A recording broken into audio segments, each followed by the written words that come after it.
আজ আমি আপনাদের সাথে শেয়ার করছি এই রেসিপিটা, যেটা আমরা রেস্টুরেন্টে 1000 টাকা দিয়ে কিনে খেয়ে থাকি।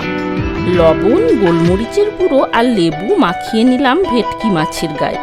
রসুন, আদা, কাঁচা লঙ্কা, ধনেপাতা দিয়ে একটা পেস্ট বানিয়ে এটা আধ ঘন্টার জন্য ম্যারিনেট করে রেখে দিলাম। ব্রেড ক্রাম্বসের মধ্যে দিয়ে দিলাম সামান্য লবণ আর দিয়ে দিলাম চিলি ফ্লেক্স। একটা ডিমের মধ্যে সামান্য লবণ দিয়ে ভালোভাবে ফেটিয়ে নিলাম। ম্যারিনেট করে রাখা মাছটা ময়দার মধ্যে গড়িয়ে তারপর এই ডিমের গোলার মধ্যে ডুবিয়ে নিলাম।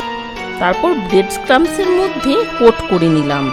শুকনো হাত দিয়ে ভালোভাবে ব্রেড ক্রাম্বসের মধ্যে কোট করে নেওয়ার পর এটা আধ ঘন্টা ফ্রিজে রেখে দিলাম। আধ ঘন্টা পর আমি এয়ার ফ্রায়ারে ভেজে নিচ্ছি। আপনারা ডিপ ফ্রাইও করে নিতে পারেন। মাছের এক দিকটা তেল ব্রাশ করে নেওয়ার পর উল্টে নিলাম। তারপর দুদিকটাই ভালোভাবে ভেজে নামিয়ে নিলাম।